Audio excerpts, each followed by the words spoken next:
Hello and welcome to Diplomatic Channel this week. I'm Amarachi Ubani.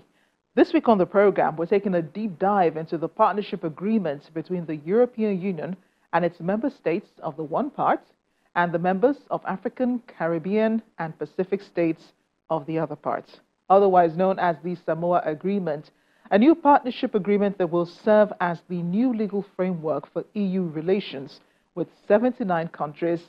This includes 48 African, 16 Caribbean, and 15 Pacific countries. Around 2 billion people are covered by the agreement. The agreement aims to strengthen the capacity of the EU and the ACP countries to address global challenges together. The agreement has been drawing a lot of reactions here in Nigeria over fears that the agreement could introduce practices or beliefs such as same-sex marriage, which contradict the country's cultural values. That's why we've invited Nigeria's former ambassador to Burundi, Ambassador Elijah Onyeagba, who has been poring through the document to help us navigate. We'll be talking to him in a few minutes, but first a quick check on other discussions in diplomatic circles. Nigerian President Bola Tinubu on Sunday reeled out the achievement of the Economic Community of West African States to African leaders at the 6th Mid-Year Coordination Meeting of the AU. A statement from the meeting quoted the president as saying, "We supported 6 member states in ratifying the WTO Fisheries Subsidies Agreement, and 13 member states have ratified the AfCFTA Agreement as part of the achievements."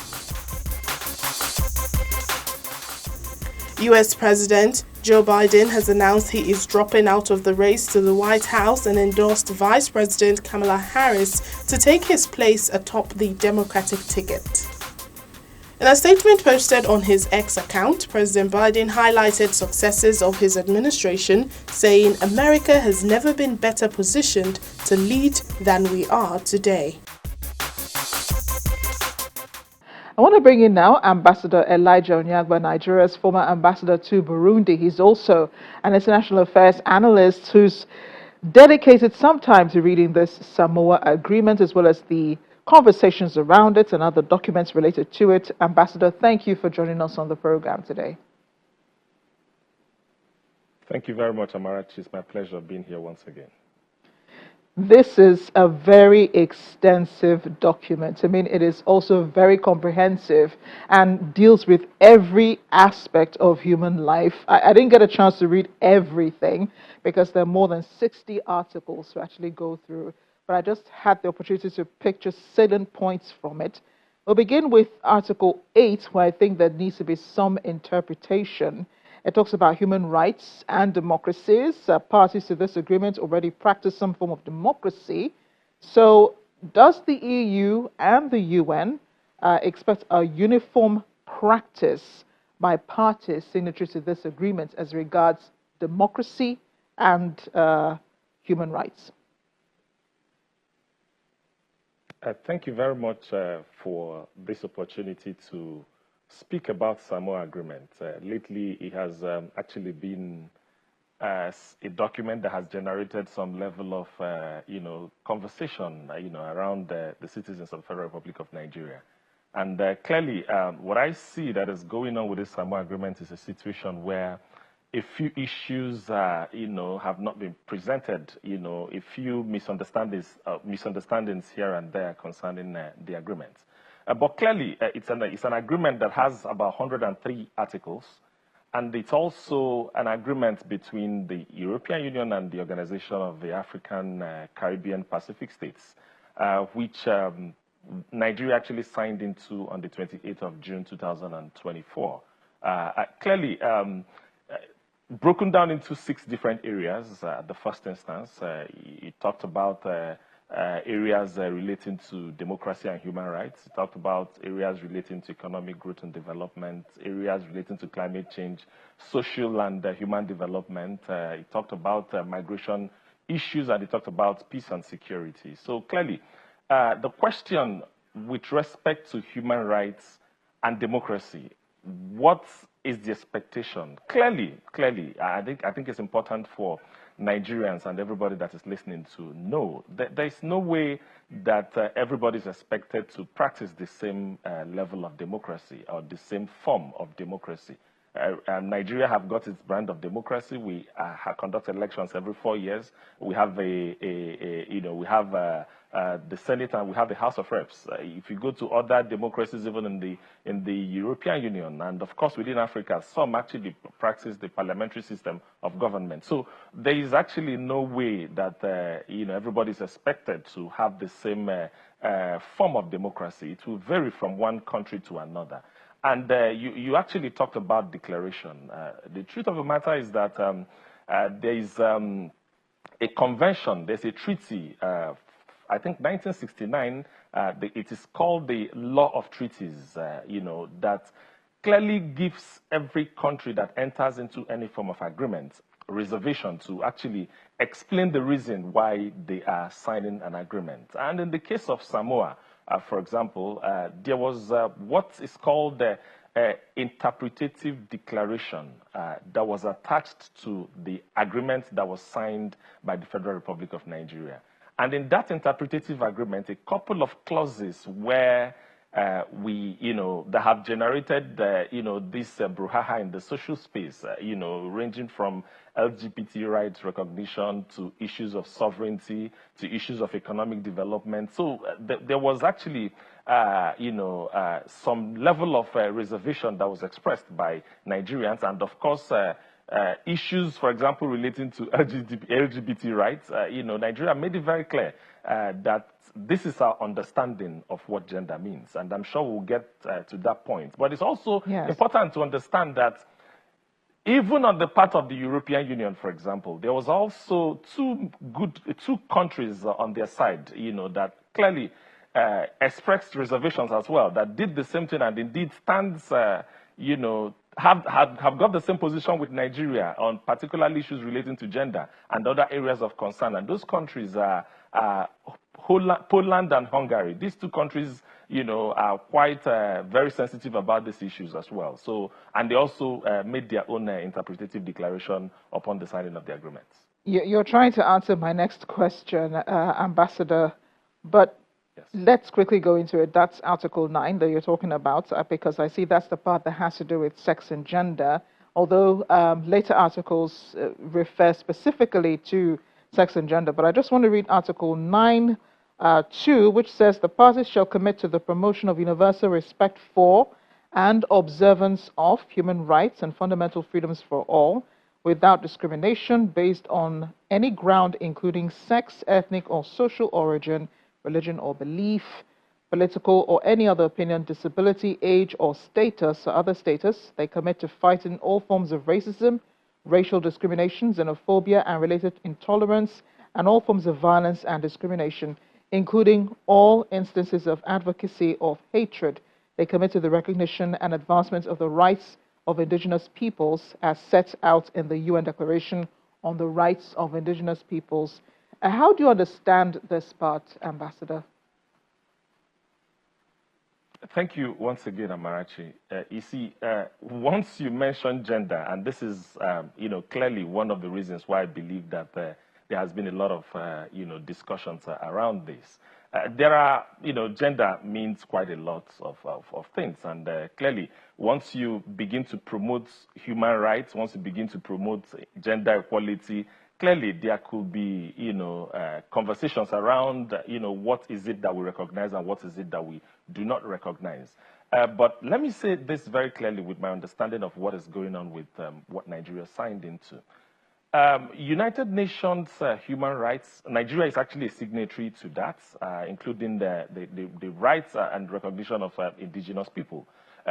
Clearly, Nigeria is a signatory to that. And what has happened is that promoters of these same-sex, rights within the country, there are, of course, a couple of NGOs that do that, that get involved in that. We'll continue to, criticize Nigeria's actions, saying that we have signed onto this, and then on our own part that we are not recognizing them. But it doesn't really, carry that much weight, because Nigeria's signatory to it is conditioned upon the fact that they must be in consonance with our local laws.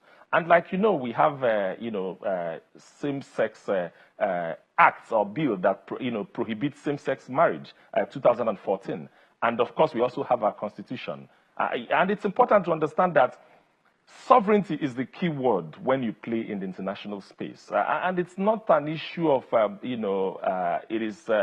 nobody in the international space there's no nation that can lord over another nation, irrespective of the population and irrespective of the powers that they have.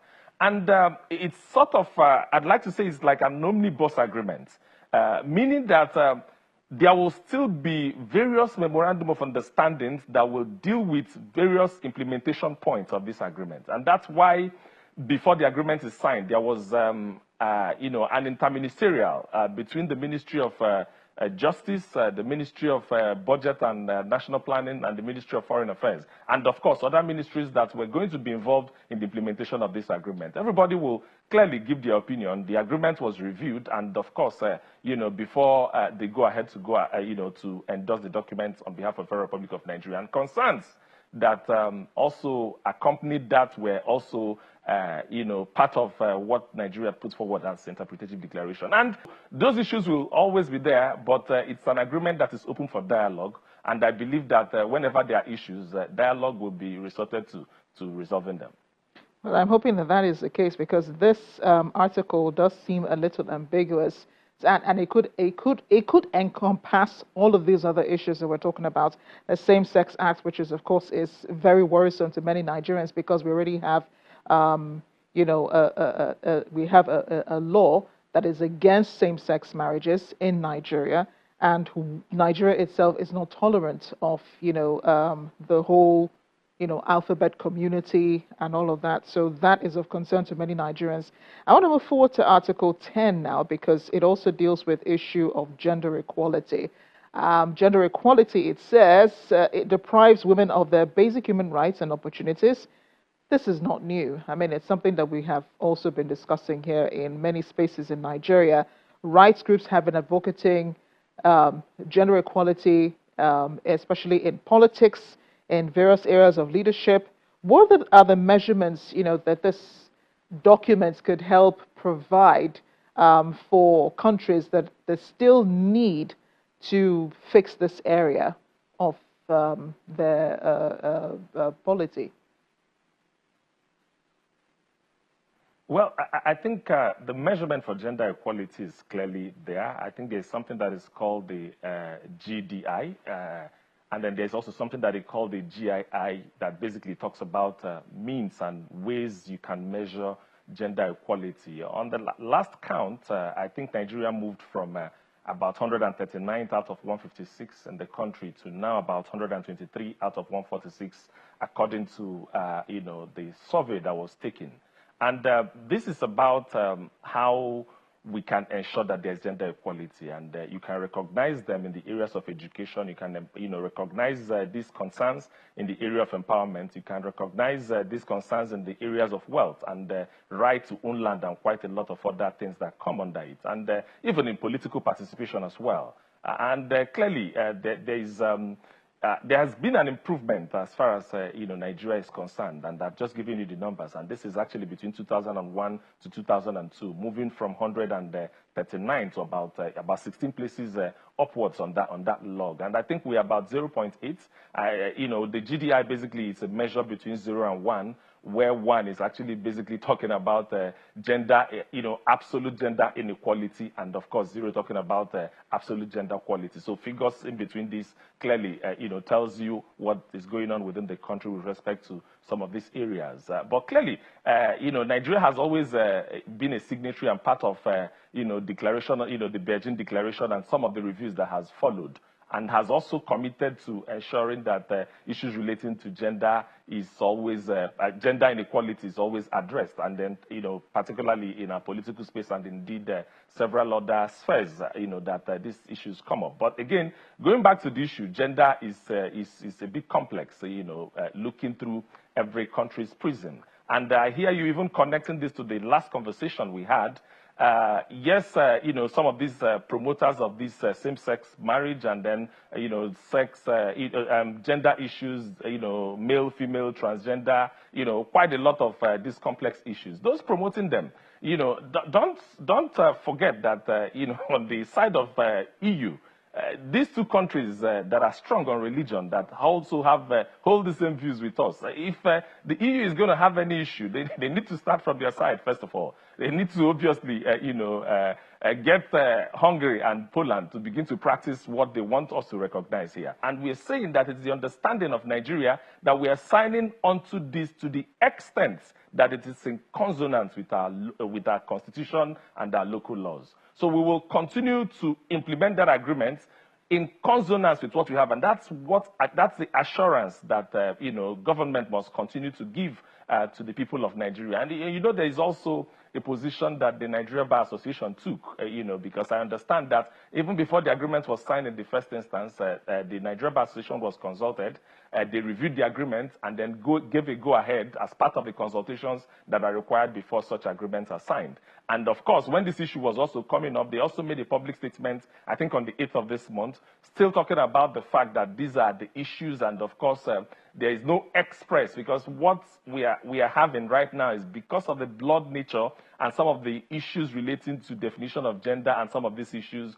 The NB also came out to say that there hasn't been any direct mention of these words, that they are actually, people are having what they refer to as deductive reasoning. But what is important to understand is that at the international space, there is always sovereignty, and that sovereignty is equal between one country and another. Nobody's going to be forced to do anything. Whatever the issues are, it provides for dialogue. The agreement provides for dialogue, and there will always be dialogue back and forth as to how to deal with the issues in question at every particular point in time. I think it's not just because the alphabet community was not specifically mentioned in this article. It is that some of the articles actually allude to this community, the recognition of this community. I think that's what Nigerians have a problem with.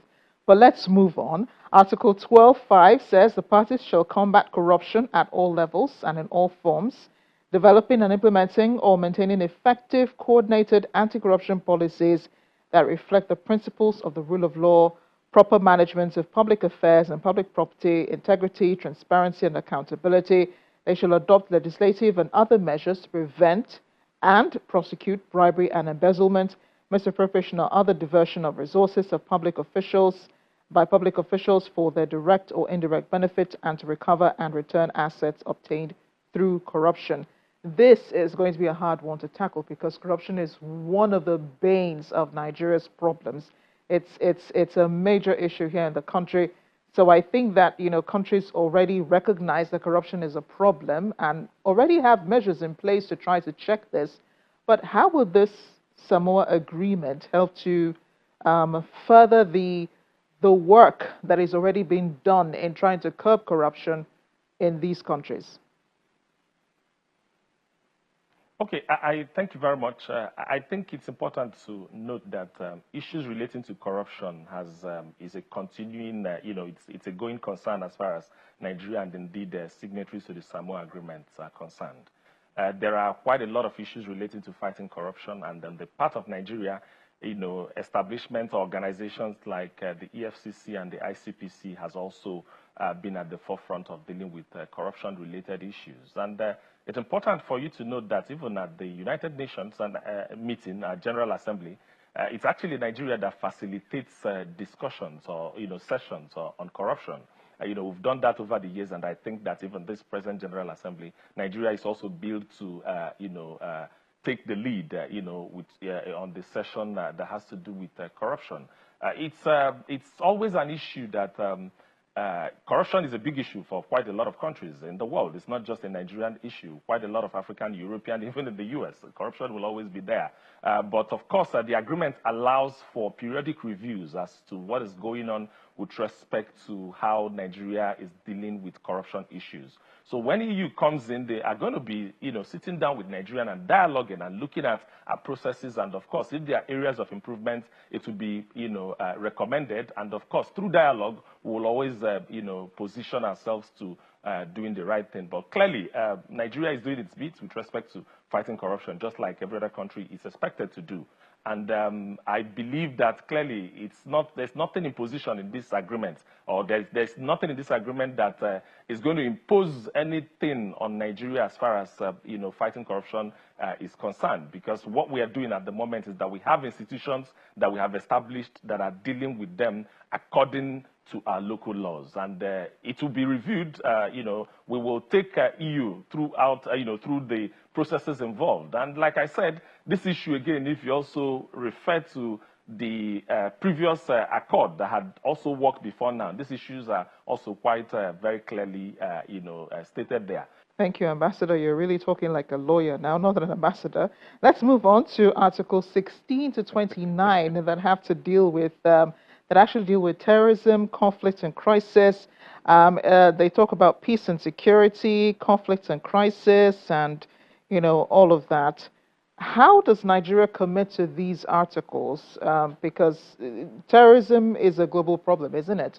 So is conflict, so is crisis. I mean, here in the country, we still have regular conflicts. You have bandits who are terrorizing communities and killing innocent people. How would this article help? Well, it's still the same thing, because there is no gainsaying the fact that terrorism is a major problem across the world at this particular point in time. So it's not even a Nigerian issue. We are looking at how the European Union will assist these countries involved, the Organization of the African, Caribbean and Pacific States, deal with corruption and deal with terrorism. Terrorism actually is a concern, across, in fact, even in our sub-region. And Nigeria, will be concerned as to what sort of assistance are we going to be getting to be able to, ensure that we check terrorism. Within, in the last maybe 12 years, I think I can say we've actually witnessed all manner and the country has been receiving. Sometimes is. Ambassador, and the country has been receiving assistance, but it doesn't seem like it's making any difference. The truth of the matter is that assistance will always be coming. I understand that it's not, it looks like, we are not getting what we should be getting. But, terrorism is one issue that easily can metamorphose from one level to the other. Remember, we at one point in the country was about taking territories within the country. At some point, it was about people detonating explosive devices across. And at this particular point in time, it's actually, we have found it metamorphosed into kidnapping and banditry. So there's no form. It's a war that, does not allow you to just use one system to fight it. So I believe that what has happened in this Samoa agreement is a recognition of the fact that the world at this particular point in time have got terrorism as a big issue. And therefore, whenever you draw a legal framework for relations between countries, both at multilateral and at bilateral levels, you will always talk about it and then find a way that you can have cooperation to help one another to deal with issues of terrorism. You can say that we are corrupt, but where are these monies that are moving from the country going to? Some of them are stashed away in European countries, and we must also be bold to tell ourselves that once we have issues relating to this is the role of Nigeria, and this is also the role of the other parties in the scheme to be able to help us move ahead. This agreement is an extensive one. It also covers trade agreements, and I'm wondering, if that would also address the issue of trade deficits between African countries and European countries. In fact, Amarachi, there is something we call the economic agreement that is called EPA. That EPA provides for a trade relations between Nigeria and the EU, and that's why I'm talking about the fact that after the omnibus agreement, there will always be another agreement that these countries will enter into to be able to, prosecute their agenda. Clearly, what has happened with respect to trade is that Nigeria is saying we are not signing yet. We are looking at this agreement on trade specifically, we remember there is, the omnibus one that has been signed, but in terms of implementation, the EPA is an issue that is still, that Nigeria hasn't accented to at this particular point in time. Reason being that Nigeria is trying to look at it to ensure that our local manufacturers are protected in the course of that agreement, because it's not just about, signing agreements for signing's sake. Sometimes we find out that we are afraid that products can also come and get dumped on us, and we don't also get that same level of reciprocity as far as trade is concerned. So Nigeria hasn't agreed yet. We are still looking at it to ensure that before we sign on to that EPA, that there will be recognition of the fact that our local manufacturers must be protected at that level. And it's also important to point to the fact that we are also a signatory to the WTO, the World Trade Organization, as well. So even agreements that are reached at this level must also be in consonance with what is happening at the WTO as well. So trade is an issue for Africa. Africa is also trying to do whatever they need to do to at least improve on trade between itself, or between herself and the European Union. Because if you look at it, if you take the Northern Africa part, it's just a few kilometers that you get into Europe. So the question is, how come you are just a few kilometers to get to one of the most prosperous continents on the world, in the world? And then what you also find on the other way around is an issue of poverty, extreme poverty, climate issues, and issues of migration, and poor people actually trying to go through the desert and then get into the countries and all of that. So clearly, issues of trade is what Africa takes very seriously. And Nigeria has also taken it very, very seriously to say that we are willing to trade, but we must also ensure that once it comes to implementation, we will ensure that there is protection that covers our manufacturers, so that we will be able to compete favorably. And that's where the issue of also dialogue comes in, because whatever you want to sign or whatever you want to do, at the point where we need to implement it, we need to get the relevant, the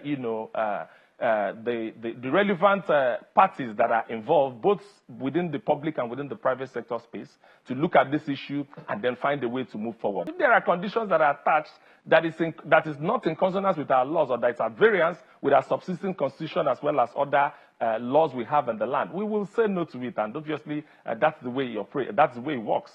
So nobody's going to be able to come and say, no, you must do it this way. We are not a signatory to EU, so EU can't even sanction Nigeria, for whatever reason. We are partners, actually, and that's the way it works.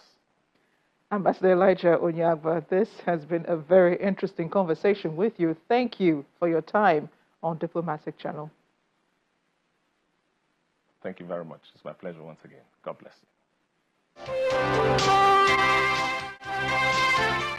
This is where we end the program this week. If you have questions or comments, don't forget to leave them on our social media handles or on our YouTube page. Thanks for watching. I'm Amarachi Ubani. I'll see you next time.